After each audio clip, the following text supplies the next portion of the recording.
In this study circle, named after the great master, Ācārya Śaṅkara, we have been reading the original text and get the finest interpretations from masters in this field.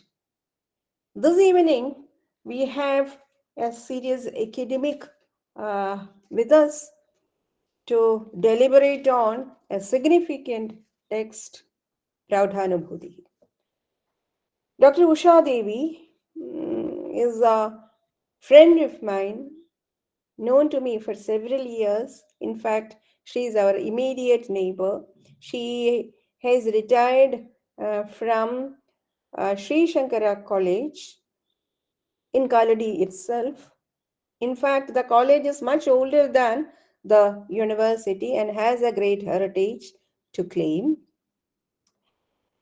Well, this academic, whom I'm going to introduce to you, has contributed significantly to the Advaita Vedanta tradition. She's published 4 books: Contributions of Brahmananda Shiva Yogi to Indian Philosophy, Advaita Vedanta, a Logico-Cognitive Approach, Reconciliation of Advaita Metaphysics with Shiva Advaita, and the congruum of Vedic rhythm and quantum dynamics. Her last work on Adhyasa is an analytic exegesis, has been published by Motilal Banarsi Das, New Delhi.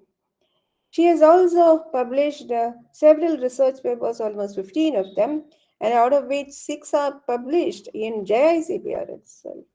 So she is someone who has significantly contributed for the enhancement of knowledge in the field of Advaita Vedanta.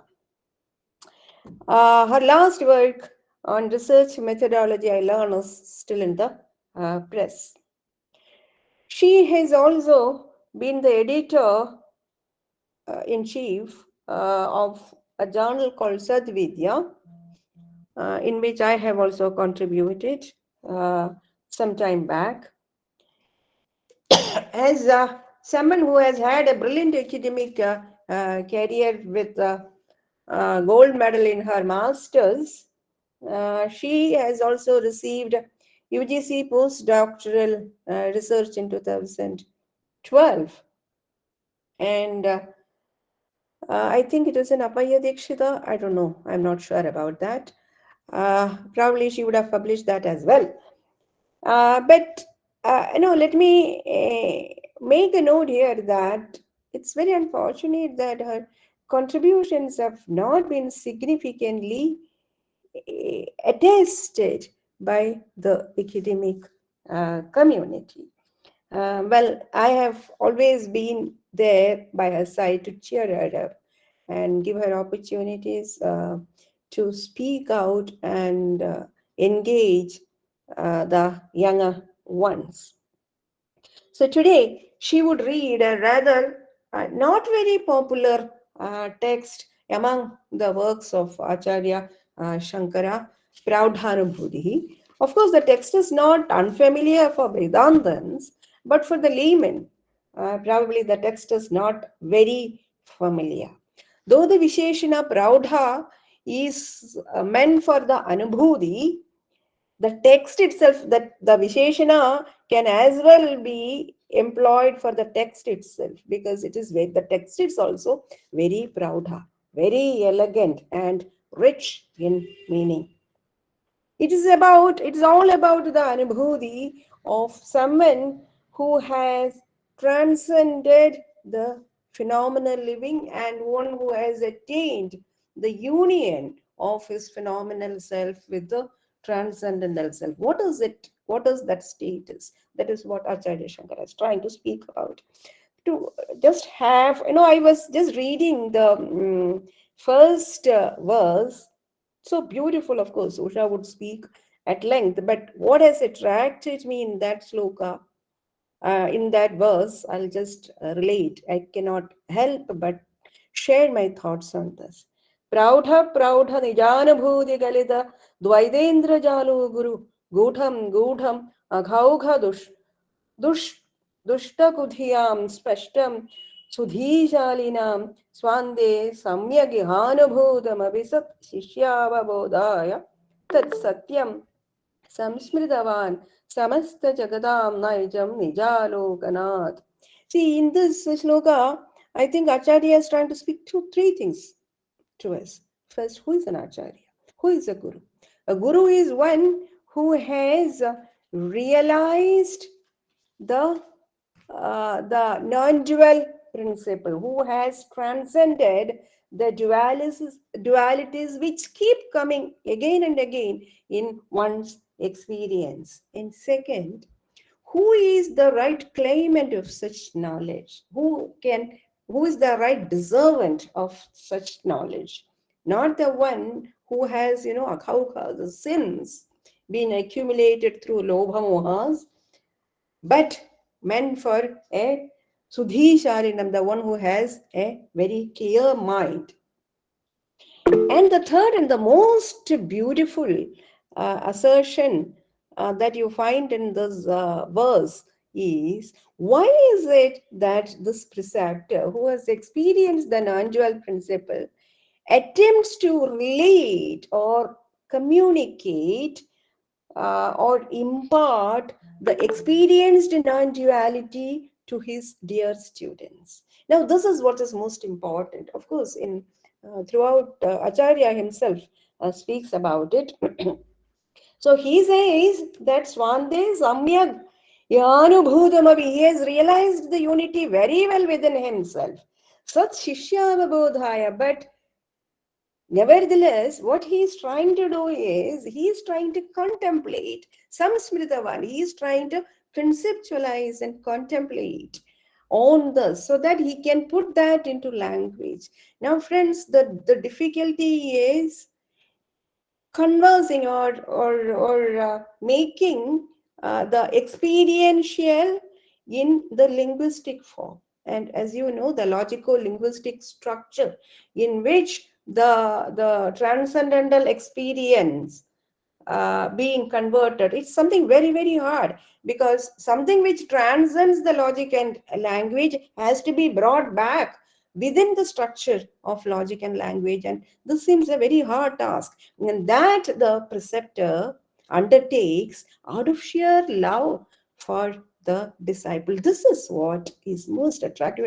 One tears would roll down from one's eyes if you read even just the very first verse where Ācārya Śaṅkara speaks about, the mighty task that the preceptor is willing to undertake out of sheer love for his disciple. And also, there is yet another thing that, what all can be filled in one single verse. It's amazing. And towards the close, he says, see, this non-duality is the experience of the individual. And that is the case across the whole world. What has been experienced by me should be the case, by sheer inference, should be the case with other. That is an inference that he applies on. Well, you will have to listen from the master. So I'm extremely happy to invite Dr. Usha Devi, who is a good friend of mine and a great scholar in Advaita Vedanta, who would read for us this wonderful text, Prauṭhānubhūti, and give her own interpretations. It's a privilege for me to invite the scholars. I see several faculty members and senior scholars amidst the crowd, a lot more to join. So I welcome you all for a wonderful session and a big, huge discussion after that. So once again, I welcome Dr. Usha Devi to this platform of International School for Sri Śaṅkara Studies, to the platform of Sri Śaṅkara Studies Circle, and you remain. Thank you so much. Yes, over to Anusha. If she is not here, well, let me take the pleasure to invite Dr. Usha Devi to read the text and give her interpretation. Over to Usha Devi.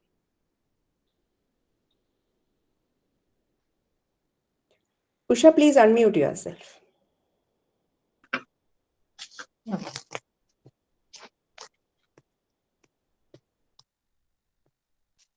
अज्ञानतिमिरान्धस्य ज्ञानाञ्जनशलाकया चक्षुरुन्मीलितं येन तस्मै श्रीगुरवे नमः। सदाशिवसमारम्भां शङ्कराचार्यमध्यमाम् अस्मदाचार्यपर्यन्तां वन्दे गुरुपरम्पराम्। ॐ सहना भवतु सहनौ भुनक्तु सह वीर्यं करवावहै तेजस्वी नावधीतमस्तु मा विद्विषावहै। Om Shanti Shanti Shanti.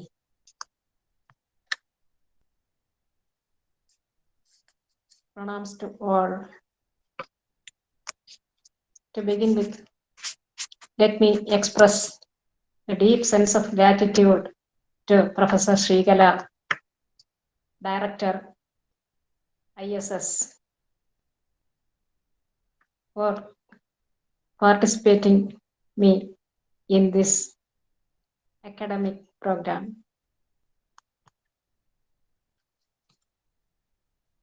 I feel much proud and much happy to be here in this program with you, Madam, who had organized this kind of very attractive programs. Now let me start. The topic of today is Prauṭhānubhūti of Sri Śaṅkara. For presenting this topic, a simple introduction is needed.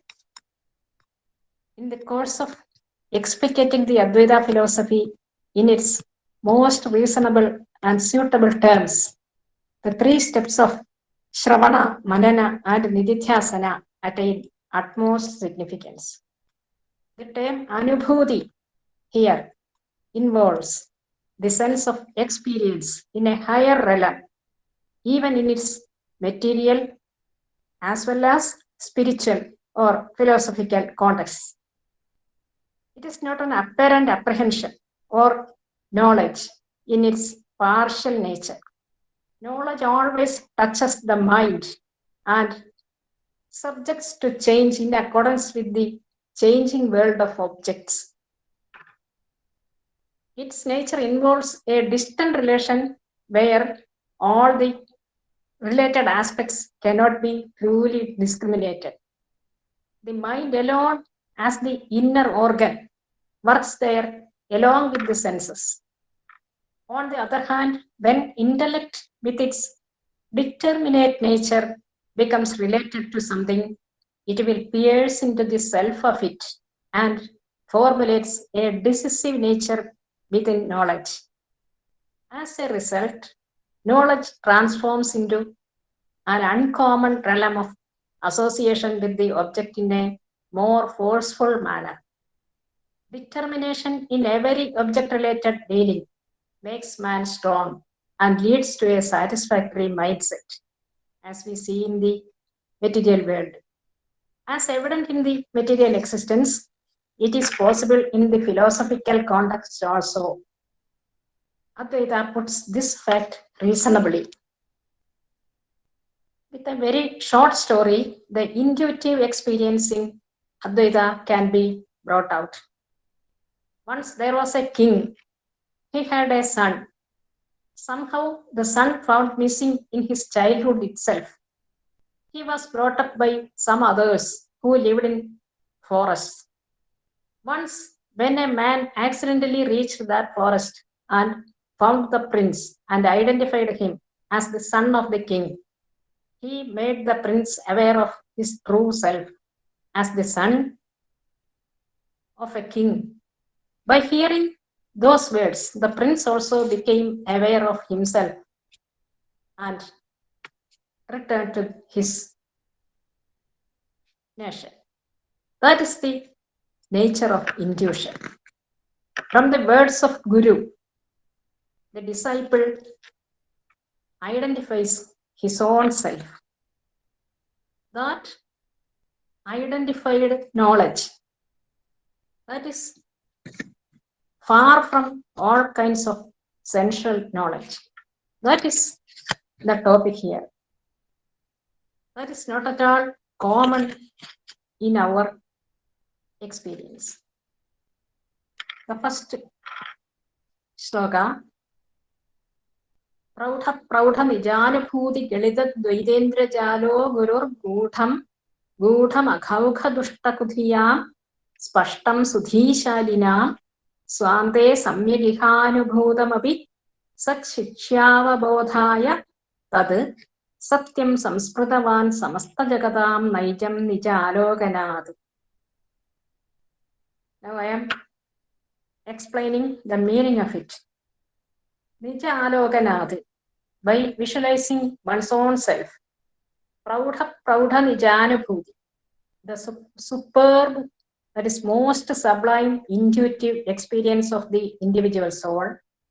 Galitadvaidendra jalaha, dropped off or freed from the great magic of the material world of duality. Aghaughā duṣṭakudhiyām, for those who keep their intellect evil by entering into the mass of sins and cruel deeds. Gūಢam, that is ambiguous, not clear. Sudhīśālinām spashtam, but evident and clear for those who possessed with unaltered or pure intellect. That is samasta jagadam naijam satyam, that truth which is the real self of the whole universe. Sakshishya avabodhaya, for generating awareness to the intellect of virtuous disciples. Samsmrutavan, remembered. Here, the content is presented in the form of remembrance of the Guru, the great preceptor. Prathamataha Guruhu Kīdrashaha iti vadati. At the outset, Guru is described as the one who is Praudha Nijanubhuti Galitadvaitendra jalaha. Here, Praudha, the doubling of the word implies its meaning in more vibrant terms. Praudha means noble, superb, the most sublime. That also, when doubled, it involves the most influential state of being the most sublime. That is, there is no further advanced state of spiritual intuitive experience ever. Galitadvaitendra jalaha. He is dropped off or freed from the great magic of the material world of duality. How it becomes possible? Nijanubhutya. This can be implemented by the association of buddhi or intellect with or acquiring that experience. That experience of oneself in the form of the self shining in every creature beyond all perceived forms, which remains imperceptible, that is far from objectivity. That experience then becomes Praudha, clearest and most evident or grand experience within the intellect.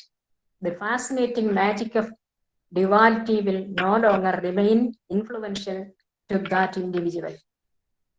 Such a human gifted with that kind of legacy of true knowledge reinstates his intuitive experience in this context. How it becomes possible to him is shown. Samasta jagadam naijam nijalokanāt, by being capable of visualizing the all-embracing principle, the self of the whole universe as himself. The consciousness within him. By such an awareness, all kinds of differentiated notions will be eliminated, and the true nature of the principle of reality, the self, will be brought in the intellect to its ever-shining mode. The principle of reality is described here, Aghaughā duṣṭakudhiyām gūಢam, veiled or not at all perceptible in the intellect of those who are submerged in the abyss of evils, falling into the prey of sins and cruel deeds. Doubling of the word Gudha reminds of the absolute impossibility of intuitive experience to those evil people. In the same way, it is Sudhishalinam Spashtam, evident, clear, and accessible to those who keep their intellect far from evil tendencies and unaltered in its pure nature.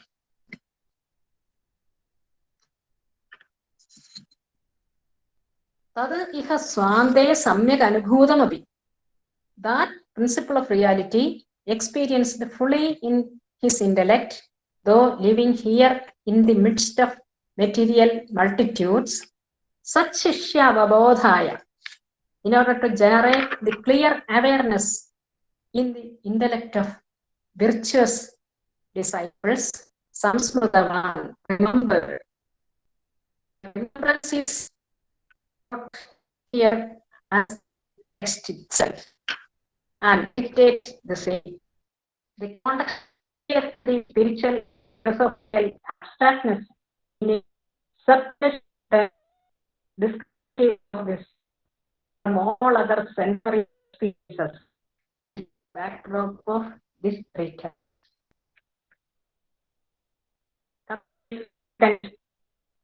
Shloka. Dvayam mayam mithya manahkalpitam toyam bhrangyairam hi khalu drishyadakhyam naham mama pradhana chideka sannaya bhuchusya andosya maya samuthilam idam manahkalpidam mithyacha. The whole universe of duality within me is superimposed by the mind and its parts or apparent. Toya vivarjite marutale bhramsya siddham toyam. The water found in the desert where there is really no water, the water felt due to false apprehension is in fact absent. It is mere image. Yadi etad akhilam drishyam aham mama va tad na. If all this perceived duality is like this, like an image, there is no reality in the feeling of I or my. Then who am I? It is answered next. That is, aham akhandaha praudhananda chideka sannayavapuhu shuddhaha asmi. I am of the nature of the pure and non-dual existence of consciousness, that is nothing other than the abundant, noble bliss. Akhandaha, and I am devoid of all kinds of limitations. Shuddhaha asmi, and I am extremely pure. Then coming to the third stanza. Deho naham acedanoya manisham kudyadivat nischito naham pranamayovi va dhrutithruto vayur yatha nischitaha soham navi manomaya kapichalah karpanyadushto nava buddhir buddha kuvrittikeva kuhana na ajnanam andham tamaha. In this verse, the rejection of all panchakoshas as not self is explained. Aham acedanaha kudyadipati nischitaha dehaha na. From this, I am not the Annamaya Kosha. That is the intention of this statement.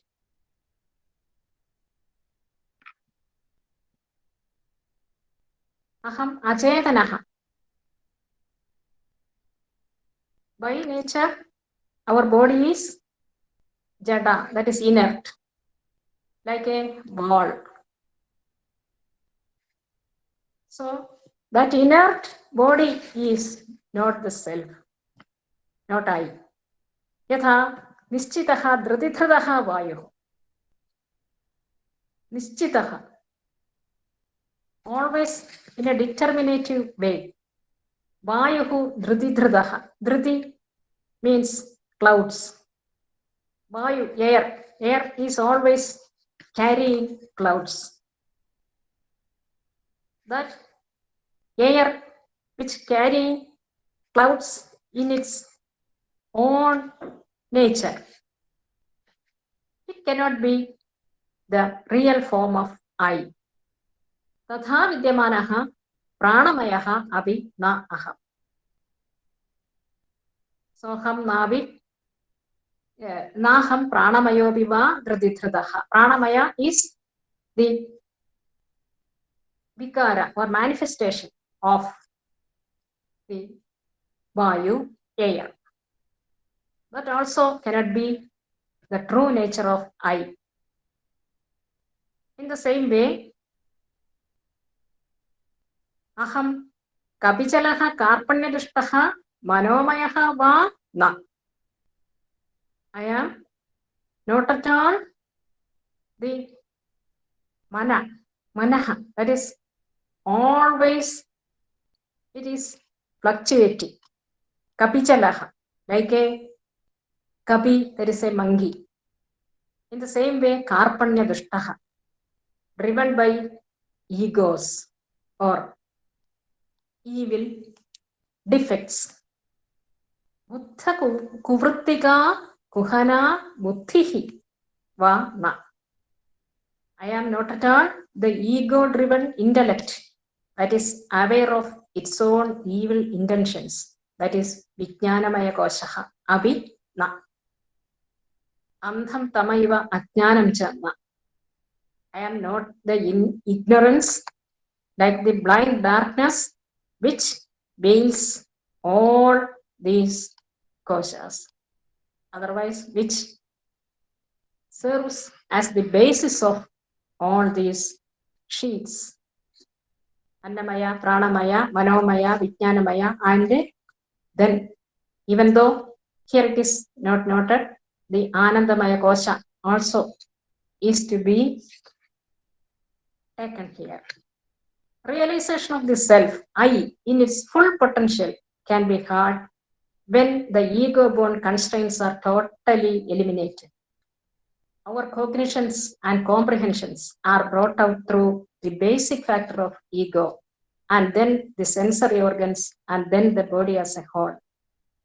Impact of their unseen but accurate workings mislead human intellect, and the self is enormously cognized, erroneously cognized as those material objects. By realizing these as the apparent expressions different from the true self, one can experience the definite nature of I, discriminative of the self from all other ego-born feelings. That enjoyable experience is the content of this verse. I am not the body which stands still as the wall. Here the self is showed as different from Annamaya Kosha. That air, dhritidhritaha nischitaha vayuhu na, that air which carries clouds at all times. Tathavitha vidyamanaha pranamayaha naham, which is determined as the pranamaya kosha, is not the nature of I. Kapichalaha karpanya dushtaha va manomayaha api naham. I am not the manomaya kosha, which is always restless, fluctuating, or flickering. Buddha kuvrittika kuhana buddhihi va andham ajnanam api na. I am not the ego-driven intellect that is aware of its own evil intentions, which can be nothing other than the Vijnanamaya Kosha within us. Here the self is described as different from the apprehensions of common man that relate to the material world of objective nature, embracing all kinds of difference. Then coming to the fourth verse, Naham khadirapi sphudam मरुदलभ्राजत् पयस्साम्यतः तेभ्यो नित्यविलक्षणो अखिलदृशिः सौरप्रकाशो यथा दृश्यैः सङ्गविवर्जितो गगनवत् सम्पूर्णरूपोऽस्म्यहं वस्तुस्थित्यनुरोधतस्त्विह स्वहमिदं वीक्ष्यादि सिन्धुर्यथा Marudalabhrajat payassamyatah. Being evidently similar to the water illumined on the desert land. Aham kha adiravi na. Kha adiravi, it is to be split in this way. Those elements such as kha, that is either, are not the real nature of I. Then who am I? Its answer. Tebhyaha nityavilakshanaha akhila drishihi. I am absolutely different from those elements and the witness of the whole universe containing all elements within it. Yatha Saura Prakasha, like the sunlight that is ever effulgent and all illuminating. Aham Gaganavadu Sampurna Rupaha, I am of the nature of the complete existence, all pervaded. That is told in the scriptures, Ācārya sarvagatascha. Rishihi sanga vivarjitaha, and I am devoid of any kind of relation with the perceived world of objects. Vastusthitya anurodhataha, by analyzing the real state of the experienced world, aham sampurna rupaha, I am the all-pervaded absolute existence. Yatha Vichyadi Sindhu Tatha, like the true nature of all perceived objects in the external world. That is, ocean is never different from foam, waves, and the contents within it. In the same way, the external world is not at all different from me, the absolute principle. Coming to the fifth stanza. Nirdvayitosmi ahamasmi nirmalachidakashosmi purnosmi aham nirdehosmi nirindriyosmi nidaram nishpranavargosmi aham nirmukta shubhamanasosmi vigalad vijnanakvashosmi aham nirmayosmi nirantarosmi vipula praudha prakashosmi aham. The intuitive experience is described very clearly here. Aham nirdvaitaha asmi. I am devoid of any kind of dual experience. Nirmala chida akasho asmi. I am the pure ether of consciousness. Purnaha asmi. And I am complete in my true nature. Aham nirdehaha nirindriyaha nishpranavargaha cha asmi. I am different from body, senses, and the group of breath, that is prana, apana, pyana, udana, samana. In the same way, nirmukta ashubhamanasaha, I am devoid of the evil impressions of the mind. Here are the upasarga nir, nirdvaitaha, nirmalaha, nirdehaha, nirindriyaha. Here are the upasarga nir is used in the sense of difference, that is anyatva. Because aham nirdehaha, when we say, it will mean I am different from body, not I am lacking body. We have to say vigalat vijnanakososmi aham, I am the sheath of intellect which is about to fall down. Vigalad, about to fall down. Nirmayosmi, I am different from the ignorance. Nirantarosmi, I am the continual existence of all. Vipula Praudha Prakashaha asmi, I am the great, the noble, and all-pervading light. That is luster. When the object-centered impressions within the intellect is totally eradicated, intellect becomes competent to receive automatically or remain in its pure terms. That intellect reveals the reality of the self beyond all objective cognitions and thereby one can realize oneself as the sublime shining power, as the eternal existence, knowledge, and all-pervading consciousness. This fact is evident in the scriptures. Satyam Jnanam Anandam Brahma, Vijnanam Anandam Brahma, Brahmavid Apnoti Param. And then coming to the 6th verse. Here some 17 verses are there, so I am running in this manner. Coming to the 6th verse, what is perceived different from the self is but mere image itself. It has no reality as we think. This fact is described. Matto anyad nahi kinchidasti yedi chit bhasyam tadastan mrisha gunja vannivadeva sarva kalanatishthana bhutosmyaham sarvasyapi drigasmyaham samarasa shantosmi abhahosmyaham purnosmi dvayavarjitosmi vipurakashosmi nityosmyaham. I am the harmonious power or existence within the universe that remains far from all kinds of negative vicissitudes experienced in the world. At the same time, I am the pure consciousness pervaded everywhere amidst all phenomena and remains eternal as the substance or substratum of all. Mattaha anyate kinchitu nasti. There is nothing apart from me. Yadi asti tada chitbhasyam tadaha mrisha eva. If there is anything illuminated due to the power of consciousness, that is due to the influence of ignorance, it is false illumination itself, not true in its real sense. Aham gunjavannivad, like the fire underlying the firewood. Gunja, firewood.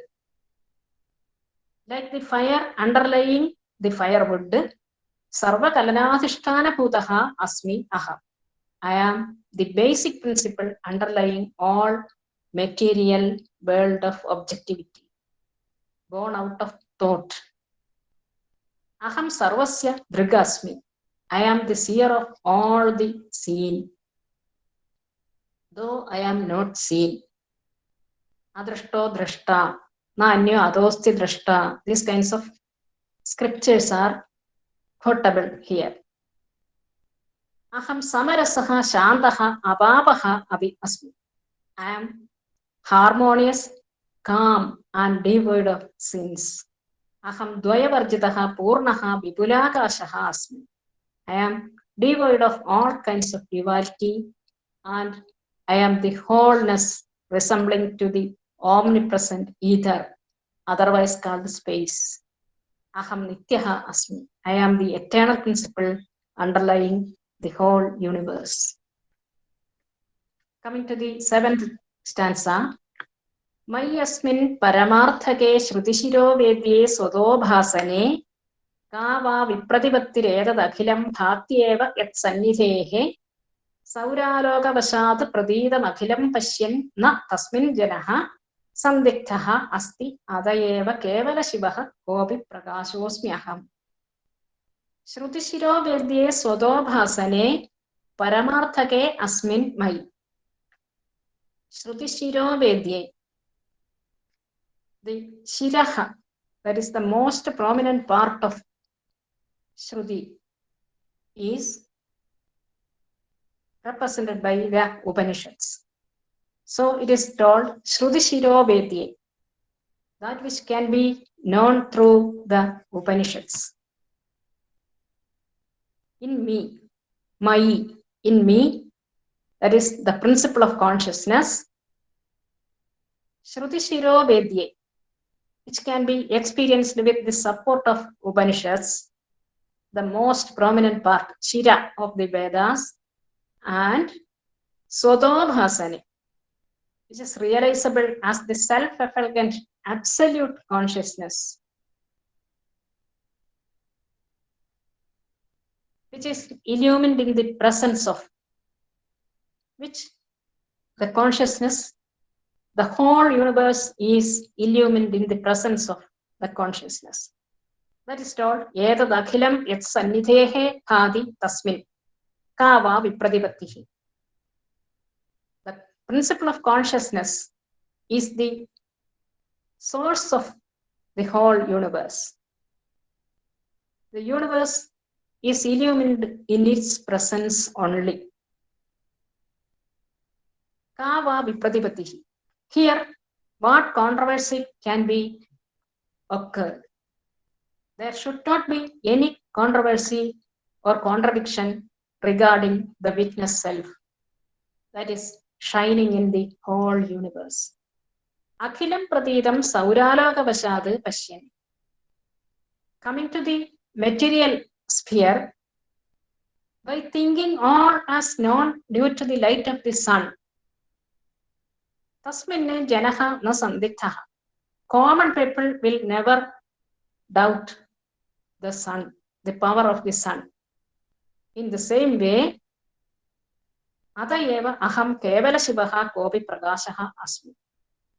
In the place of the sun, if we experience the intuitive value or luster within us, then we experience I am the pure Shiva, the pure light beyond explanations or beyond definitions. The usage kopi prakashaha, that is a kind of light that cannot be defined, reveals the indefinable but solely experienceable nature of the true self. It cannot be defined even as light, because anything experienced in this world cannot be the true nature of the self, which is the basic principle of the universe. Then coming to the 8th stanza, Nityasphurtimayovi ayosmi nirmala sadakashosmi shantosmyaham nityanandamayosmi nirgata mahamohandhakarosmyaham vijñātam paramarthatattvam akhilam naijam nirastashubham mukta prapyam apasta bheda kalana kaivalya sapnyosmyaham. Aham nityasphurtimayaha asmi. I am the ever effulgent eternal principle of consciousness. Spurti is meant luster, that is prakasha. Aham nirmala sadakashaha asmi. I am the pure ether of existence itself, beyond all kinds of limitations. Aham shantaha nityanandamayaha asmi. I am the bliss itself, which is underlying all perceived duality. Aham nirgata mahamohandhakara. I am the knowledge which is brought out of the dreadful darkness of ignorance. Naijam paramartha tattvam, the true self of myself, vijñātam, if realized in its true sense, apasta bheda kalana kaivalya sapnya. If it is realized in its true sense, akhilam, the whole universe, nirasta shubha, is devoid of all the evil factors, mukta prapya, and is the goal that is reached by the liberated people.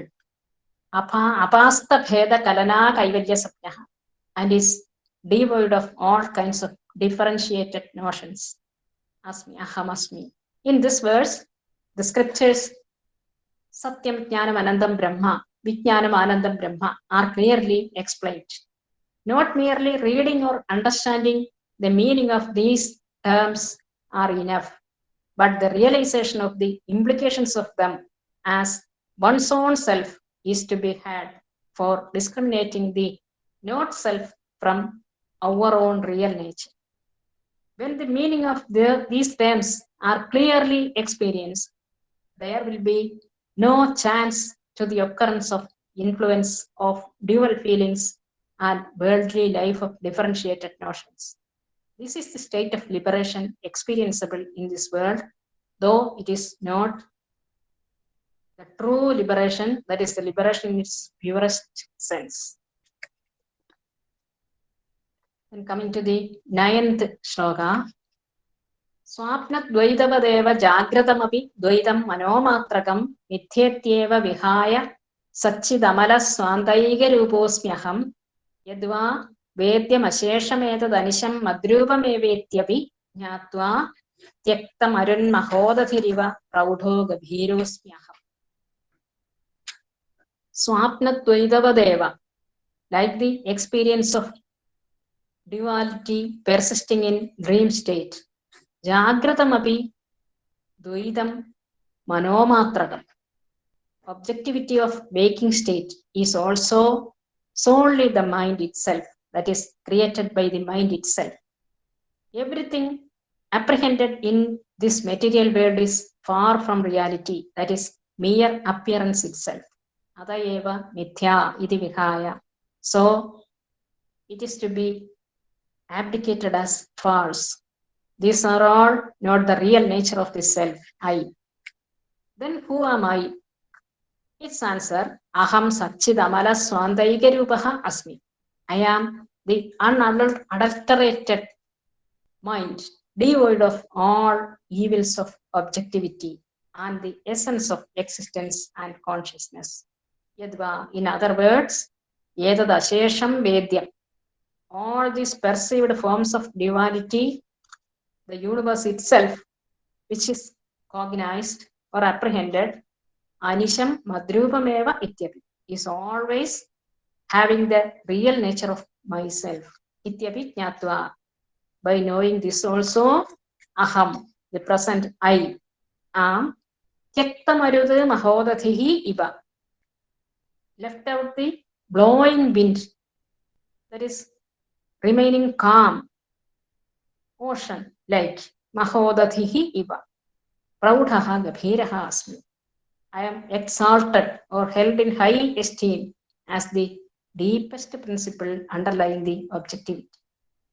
The world of objectivity in all states is but false itself, according to Advaita Vedanta.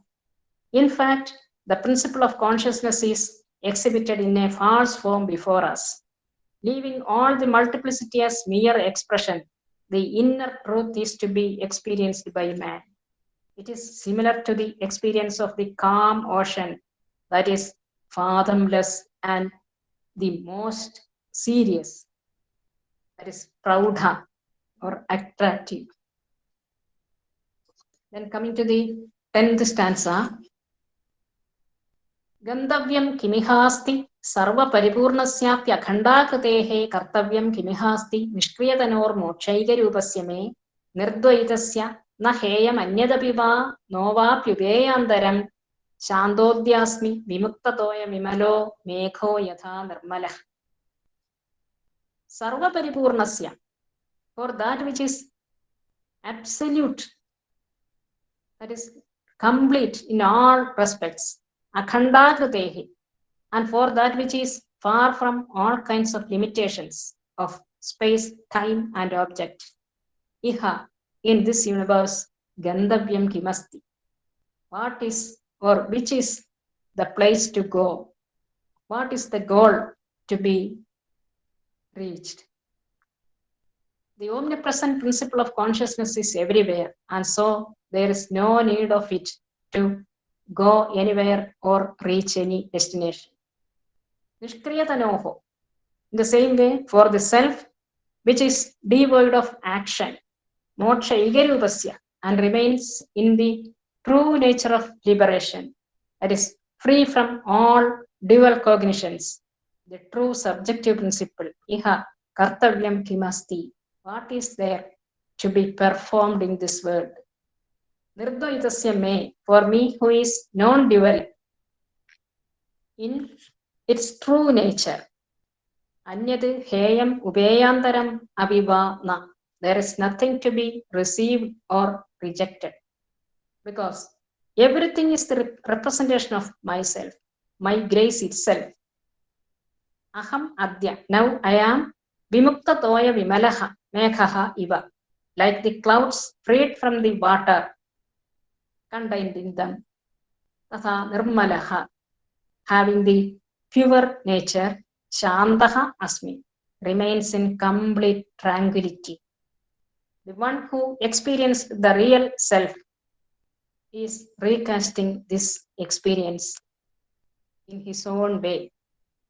I am the all-pervaded, undifferentiated, ever-free, unmoving among all phenomena.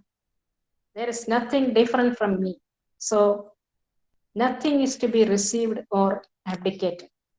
I remain as pure as the cloud that poured off all the impurities superimposed within. Then coming to the 11th stanza. Kim nah praptamidah pura kim adhuna labdham vicharadina yasmat tat sukharupameva satatam jajvalyamanōsmi aham kim va apekshya mai aditaram mithya vicharadikam dvaita vivarjite samarase maunam param sammatam. Idah pura nah kim praptam. What is attained by us till today? Adhuna vicharadina labdham kim. What is newly obtained through the reflection on the heard scriptures? Because tad satatam sukharupameva, that supreme principle is always of the nature of bliss itself. Jajvalyamana, it is always shining forth. Ahamasmi, that is the true nature of I. Ihabi mai aditaram mithyavicharadikam apeksham kim va. That is the question. Here also, a great measure of falsely led discussions are prevalent in the topic of the true nature of self. But are they necessary? Is the question here. Dvaita advaita vivarjite, in that which is devoid of duality or non-duality, samarase, it is samarasa, that is harmonious existence. In this principle of harmonious existence, param maunameva sammatam, silence itself will do. People all over the world strive to accomplish all available forms of luxury in material life. They believe them as necessary and real in life. But in due course, when the material belongings are found meaningless, they drive their attention to spiritual or philosophical insights.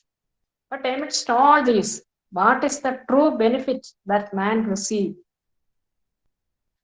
Involving in material or metaphysical thinking can never bear fruit in the true sense, because everything confronting us in this world is but false appearance itself. Then what is to be done? Its answer. Regarding the true nature of the I, the self, that is far from all kinds of mental presentations, the suitable path is to have silence. That is but the clear nature of supreme knowledge. Then coming to the 12th stanza. Shrodavyam cha kimasti purna sudrisho mithyaparokshasya me mandavyam cha namesti kinchidapiva nissamshaya jyotishaha dhyatridhyeya vibheda hani vapusho na dhyeyamastyeva me sarvatmaika maharasasya sadatam no va samadhir mama. Purna sudrishaha mithyaparokshasya me shrodavyam cha kimasti. Here, the discipline of Shravana, Manana, and Nididhyasana without a sincere approach is found useless.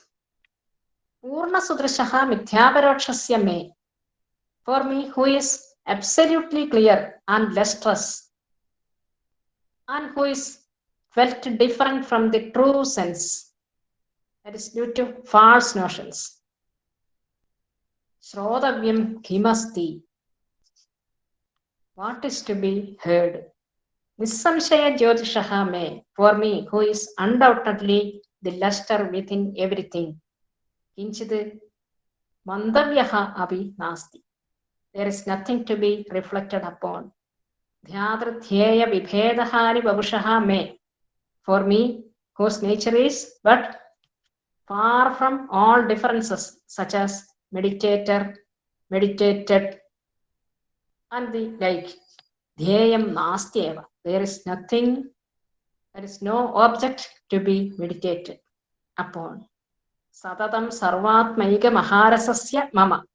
For me, who is the great or the grand essence of all selves, samadhi vana. Even the state of samadhi cannot be recognized.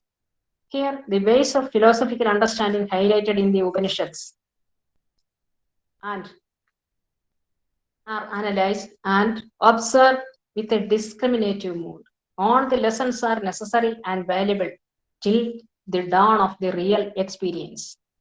When we go through them, we reach the goal of true knowledge. By the experience of true knowledge, we have to recognize the futility of the material world because the true knowledge always subdues the false ones. Then the self is realized as different from the whole world. Then coming to the 13th stanza. Atmanatma vivejanavi mama no vidvatkrita rojade anatma nasti yadasti gocharabahu kova vivektum kshami. Mithyavada vichara maho kurvanti adrishtatmaka bhranta eva na parakaha drithathiyaha tushni shilavat sthitaha. Vidvatkrita atmanatma vivejana avi mama no rojade. The lectures of discrimination between Atman and not Atman used to be indulged by scholars are found baseless by me. So I don't like them. That is, these are futile attempts. Anatma nasti. No, not self exists. Yate gochara vapuhu va asti. That which is exposed with a body. Gochara vapuhu yad asti tad anatma nasti. Kaha vivektum kshami. Who remains expert in discriminating this fact. It is that which is exposed before us with the body, that is mere image itself. But only a seer who experienced the intuitive mode, he alone can discriminate this experience. Aho adrishtatmaka bhranta eva. Those mad people, aho means alas, is exclamation. Those mad people who are not benefited with the true drishti, that is insight in themselves. Mithyavada vichara chintanam kurvanti. Think of discussing the false theories. But paragaha drithathiyaha. Those who have reached the soul of knowledge and hence possessed of their intellect fit to receive the intuitive experience remain silent like rock, the shilabada tushnim stitaha, because they understand the futility of mere discussions. They have the goal of experience. When that experience is reached, the discussions become baseless. People of egocentric attitudes and perspectives are always interested in discussions regarding Atman and Anatman. What is Atman and what is Anatman? No one can find out the discrimination between them. In fact, such topics are baseless from the perspective of the deep insight. They always remain valid whenever ignorance remains active. When ignorance is removed and true knowledge dawns, all these discussions can be found meaningless. From this, it can be inferred that ignorant people themselves can involve in vagvadas, On the other hand, the true scholars keep silent due to the power of their intellect by visualizing the real principle. Then the 14th stanza. Vastusthitya anurodhastu ahamaho kaschit padartho na chapyevam kopi vibhami sandata-drishi vangmanasa gochara nishpaposmi abhayosmi aham vigata-dushanga kalankosmi aham samshanta anupamana shitala maha praudha prakashosmi aham. Vastusthitya anurodhataha. By observing the reality of existence. Aho. That is also a kind of exclamation. Oh, wonderful. Aham kaschid padarthaha na. When that wonderful experience comes, one apprehends, I am not any object. Aham kaschid padarthaha na. I am not at all any object. Nabi evamabi vibhami. Even then, I am felt like this. Even though I am freed from objects, that feeling follows me. Aham sandata-drishi. I am the witness of all ever.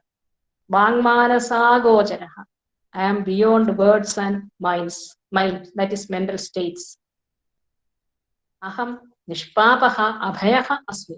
I am devoid of sins and I am fearless. Aham vigata-dushanga kalankaha asmi. I am devoid of the artificially created doubts that looks like the dark marks in the way of self-realization. Aham samshantanupamana shitala maha praudha prakashaha asmi. I am the sublime lustrous shining that can be felt in the intellect, that is formed into the very cool and restrained mode in an indefinable way. Then the 15th verse. Yoham purvamidah prashantakalana shubdhosmi buddhosmi aham yasman matta idam samuthidam abhud edan maya dharyate mayyeva pralayam prayadi niradhishthānāya tasmai sada satyananda chidatmakāya vipula prajñāya mahyam namah. Idah purvam yaha aham. I who was in the past. In the past, I was malignated with the tendencies of ego. And that I am now. Prashanta kalana shuddhaha. Became entirely serene, that is pure, due to the thought process in its most calm modes.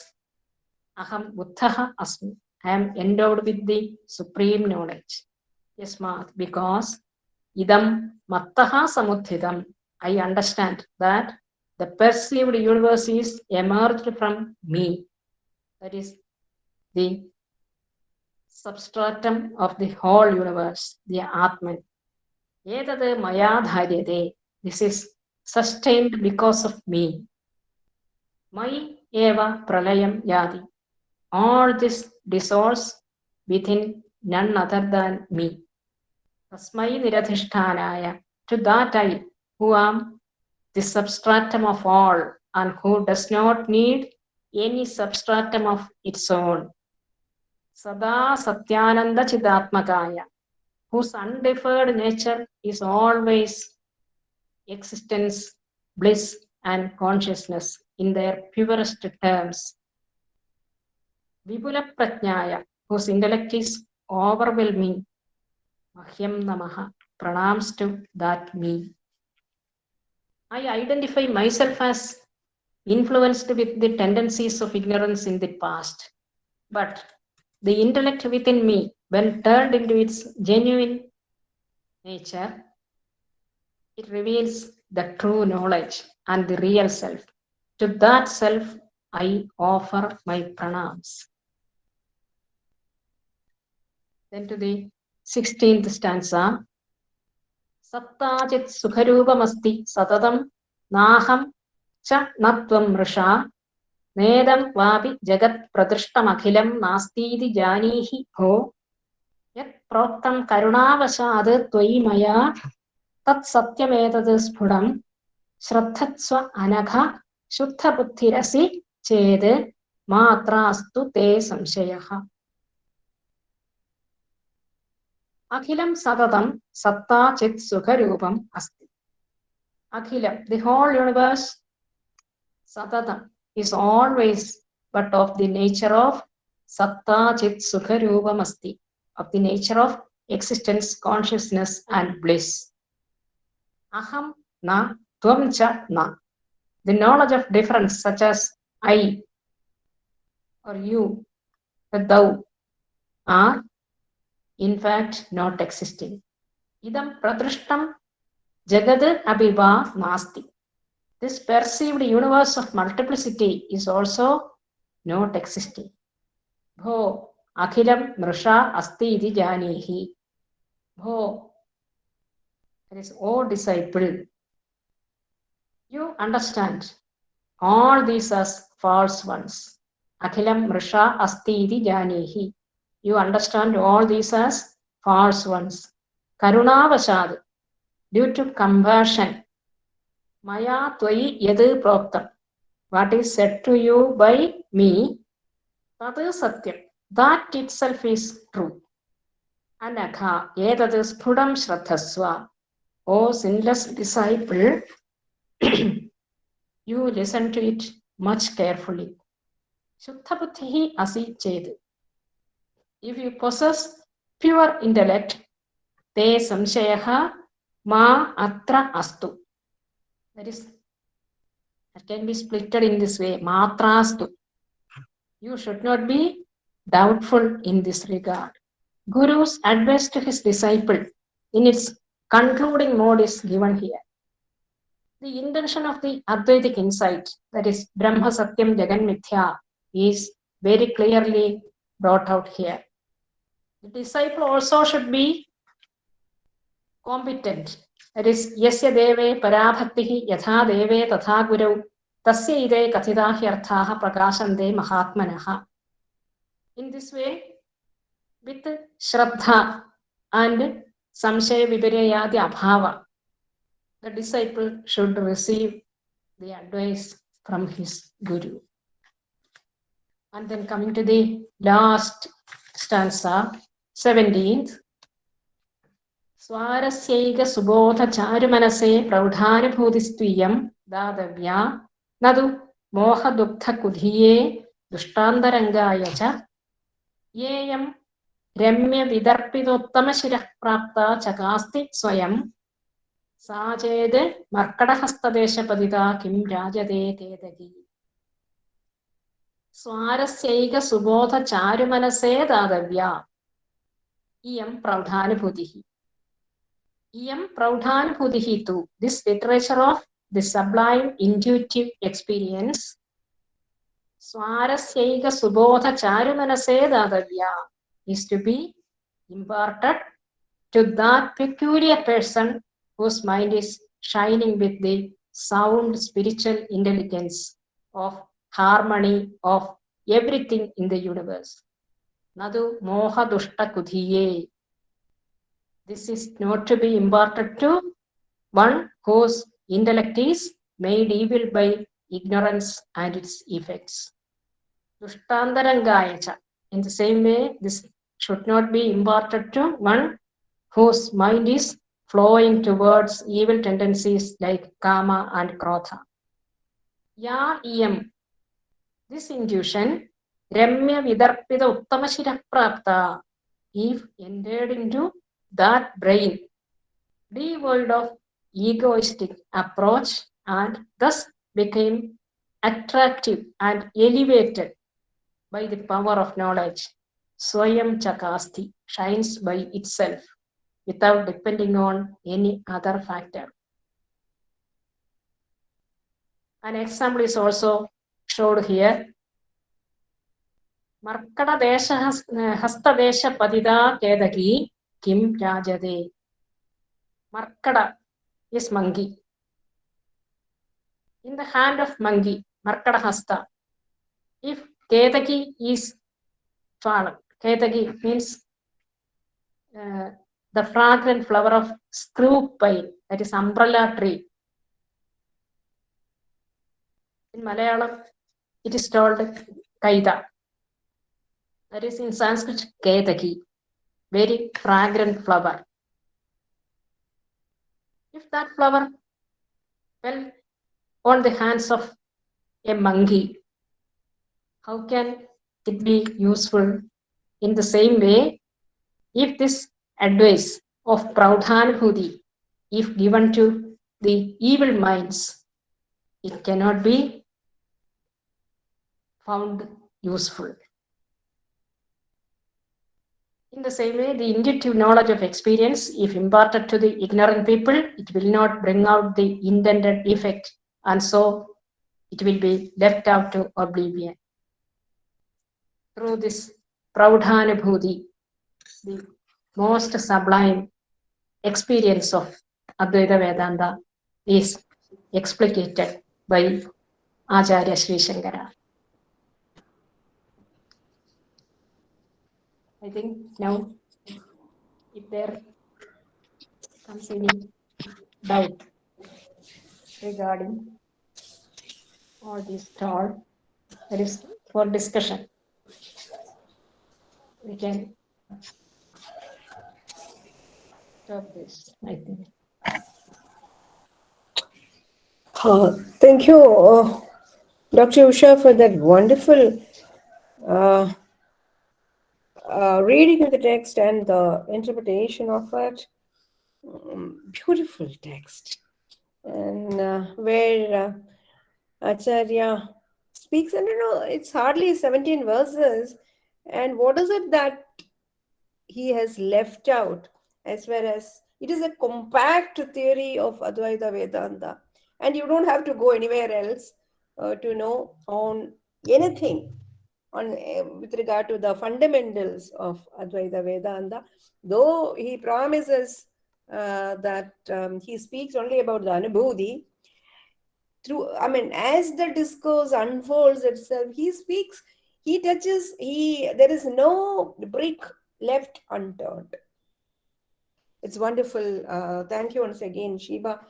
So where as you have all have heard, he speaks about the nature of the phenomenal world. Throughout it is quite like Dridrishya Vivekaha.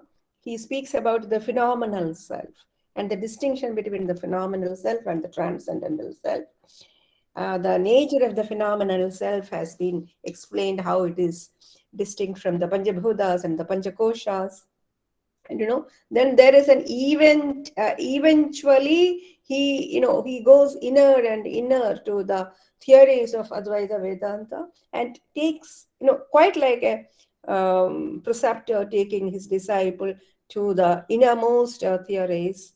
Here you find, Ācārya Śaṅkara taking us, holding us by hand and then taking us to the inner side of the theories. And the analogies are marvelous. Those who are familiar with the way he comes up with the text, we don't have to explain much, but the analogies and the metaphors employed are so very catchy. And also, as he says in Dridrishya Viveka, where the whole world being illuminated by the consciousness. This is the primemost principle of Advaita Vedanta, where you see the plurality of the world and you think that the world is there, and then the world, from a layman's perspective, it is as if that there is this world and then you try to cognize it. Putting the whole thing on the reverse order, Śaṅkara argues that it is the consciousness which alone illuminates the whole of the world, and that is why he repeatedly says that I am the one that truly exists and there is no duality. There is no other than the self. And then, where he says that I bow down to that self, which is me. So beautiful, where he bows down to his own self, the pure self, untainted by the psychophysical organism. In the analogies, Vimukta Toya Mekha or Tyakta Maruta Mahodadhihi, all these, it is, I must tell you that, of course, all of us are Indians. Indians have this way of presenting the theory using a metaphor. And this employment of metaphor, and as all of us do in the class, unless we present a metaphor to establish our theory, we are not happy. So this kind of, this is quite Indian, I must tell you, presenting the case through metaphors. And you have this master employing the right analogy. All of us use analogies. But then, very often our analogies do not fit in the right context. But then look at the way the master employs the analogies. Be it Vimukta Toya Mekaha or Tyakta Maruta Mahodadihi, the calm ocean, the deep ocean, which has not been affected by the wind, where there are no waves. So is the case with the consciousness, where there are no the mental modes, as we call it, where the mind travels through the sense organs and reaches to the external world, and thereby the world gets into the self. So where there is no mental modes being active, you have the like deep sea untouched by the Maruta. You have the deep consciousness, where there are no mental modes of perception or cognition. And interestingly, he also puts in, how Jivan Mukta would live, where he says, where am I to go? What has to be done? Nothing has to be done. Indicating that mukti or liberation is nothing but the approach or the attitude. And it is not that you're going elsewhere and having a kind of a life. So Jivan Mukti, the principle of Jivan Mukti has also been implicated through it. And then Maunam Param Sammata, where he says, the fools engage in debate about whether it is Dvaita or Advaita, but the enlightened, the one who has experienced, will stand still, will not use the language. It has great implications. What it means is that the experience, Avagadi, Advaitans speak about two types of knowledge. That is the knowledge through the jnana, which all of us speak about, which is through the mental modes, and also Avagadi, which is attainment. This attainment, as far as the attainment is concerned, you do not speak, you do not use language. As I've said earlier, the logic and the language, they are two sides of the same coin. When you are using logic, when you are using language, you are employing logic, because it is only through the principle of logic that you can employ language, and wherein you are bringing in the duality. Where there is no duality, language goes away, and then you are without. That is what Wittgenstein also says, where there is I forget the text, where I don't know, it is towards the close in Tractatus Logico-Philosophicus, Philosophicus, he has also says that within the square, whatever that is, within the square of language, that alone can be talked about. And there is a world outside this logico-linguistic sphere, which is not subject to the language as well as to the language. It is purely experiential. And at the last, the compassion element, which I have spoken at the beginning. During the course of narration, he says that it is out of sheer compassion that I have towards you, O dear student, that I'm trying to put things in language and logic, which is very hard, because the experiential factor, which cannot be communicated, because when you communicate it, you lose the essence of it.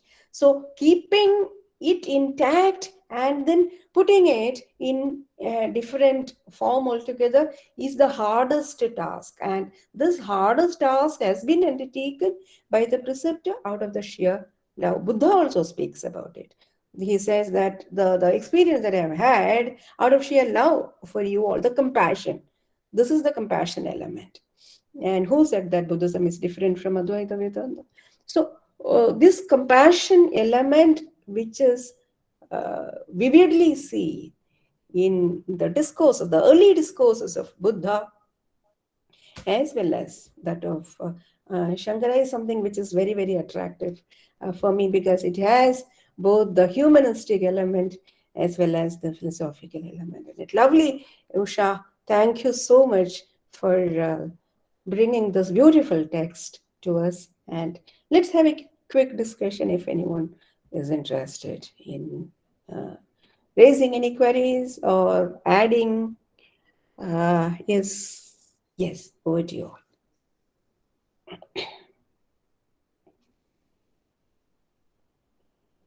Is there anything in the chat box?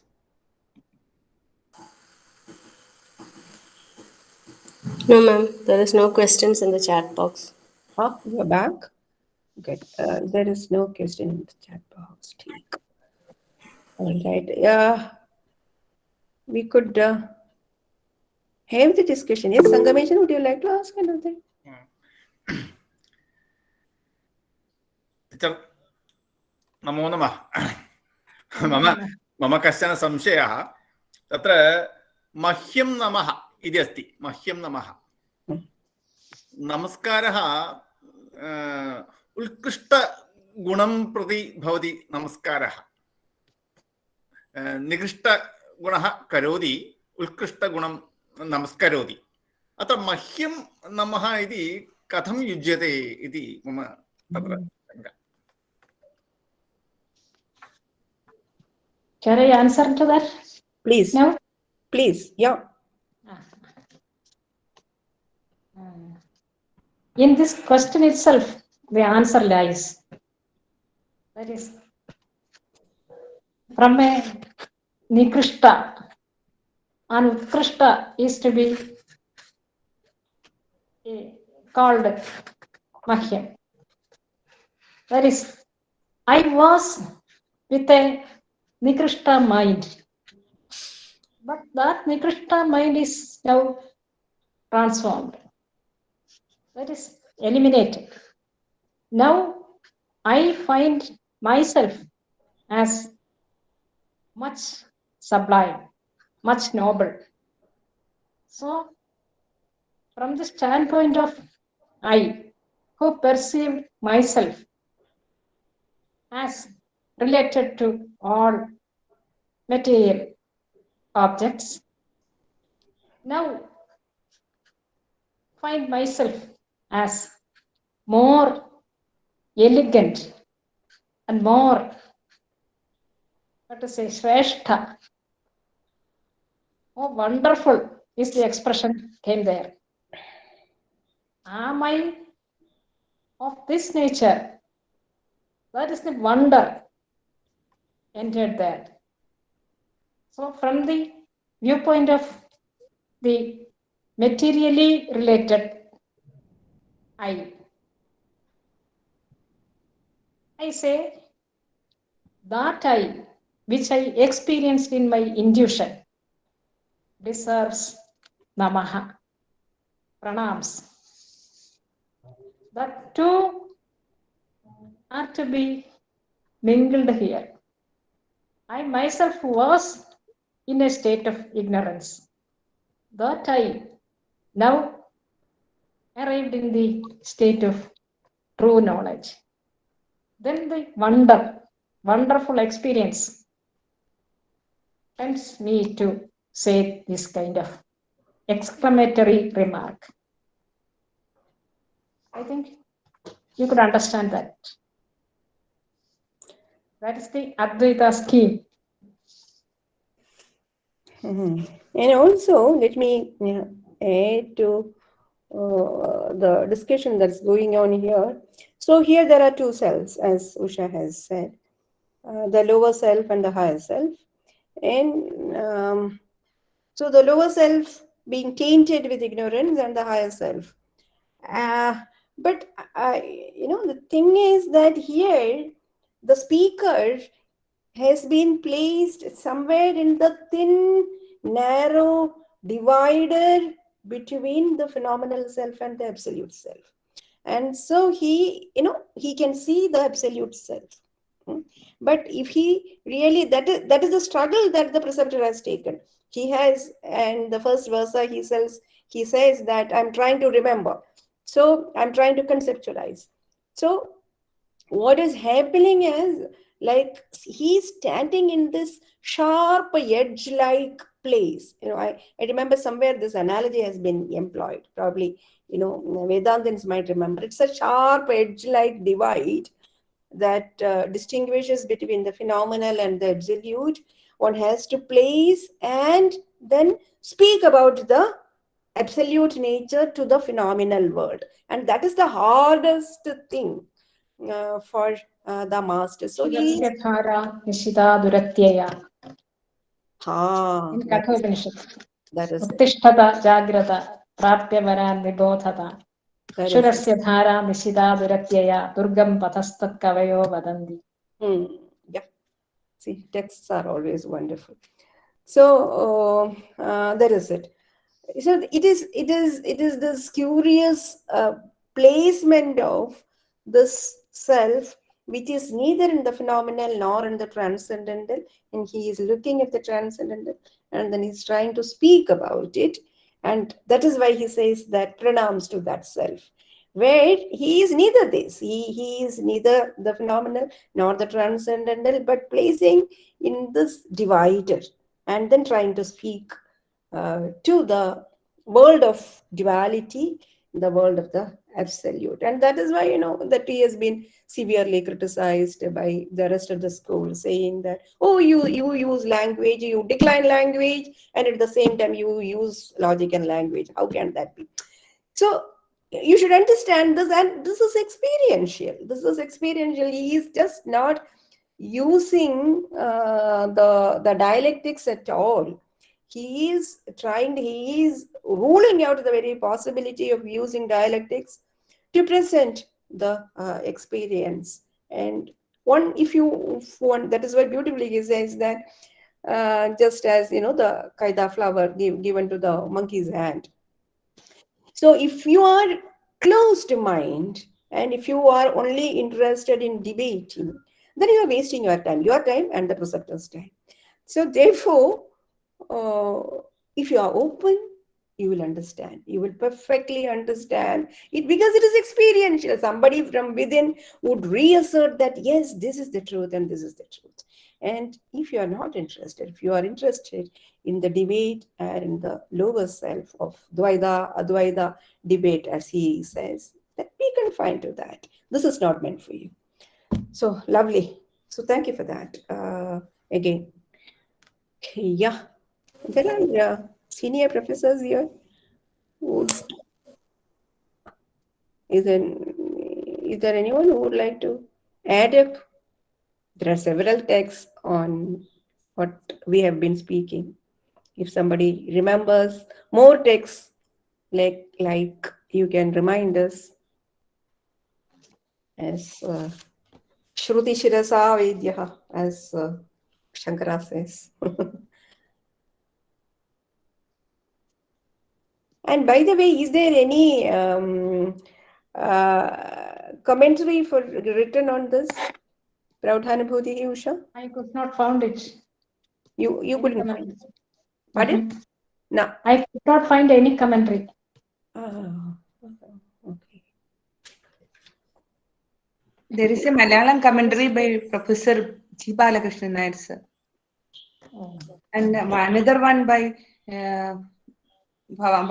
published by Arsha Vidya Pratishthan. Recently, they published the whole Prakarana verse of Śaṅkara with the Malayalam commentary in Malayalam language. That is translation, dear. Shiba, No, sir, no, ma'am. There is Malayalam commentary also. Vyakhyanam Sahita. Vyakhyanam Sahita. Okay, I thought that Balakrishnan Nair's translation, no? It is Vyakhyana. Okay. But then it's pretty surprising that a text like this has been left by scholars. I don't know. Okay, one of you can pick it up. And then, The work commentary. yeah, you can write. ISSS will support you, and you can write and bring out, bring out more and more, as says, urdhordhamaruhya yadardhadatvam vihi pashyati padam tadadyaihi parikalpidana viveka sopana paramparana. See, there could be implicit meaning concealed within the text, even unknown by the masters. As Ācārya says, meaning comes and runs into the language and when masters use it. So we can unearth these meanings. And then, for instance, in the first stanza, I find that whatever I have experienced, that should be the case with the rest. Probably that is not in the literal meaning, but you can interpret in that way also. So this way, you can bring in fresh meaning, but one should be very, very careful while bringing in fresh meanings, because as Mimamsakas would put in the rules of interpretation, you should follow the maxims of interpretation, the 6 maxims, all of you. Yes. So is there any further discussion? I wish the youngsters speak on their experience of having heard Prauṭhānubhūti. I was enchanted. Yes. Is there anyone who would like to speak?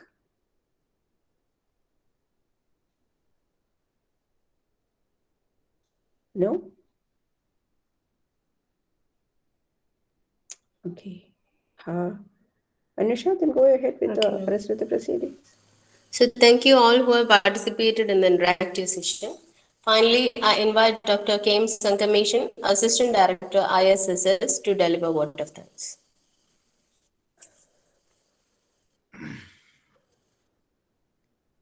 मननीयाः सुधीयः प्रियमित्राणि सर्वेभ्यो नमः। अद्य अस्मिन् प्रदोषे श्रीमत्या उषा महाभागया प्रौढानुभूतिविषये समीचीनं व्याख्यानं कृत्वा अस्माकं प्रौढा अनुभूतिः दत्ता अस्ति। तथा वयं स्वारस्यैक सुबोधचारुमनसाः जाताः। स्वारस्यैक सुबोधचारुमनसाः वयं जाताः। श्रीशङ्कराचार्य अन्ताराष्ट्र पठनकेन्द्रेण आयोजिते अस्मिन् कार्यक्रमे समुचितेन व्याख्यानेन अस्मान् धन्यान् कृतवत्यै प्रोफेसर् उषा महाभागायै हृदयपूर्णां कृतज्ञतां व्याहरामि। धन्यवादः।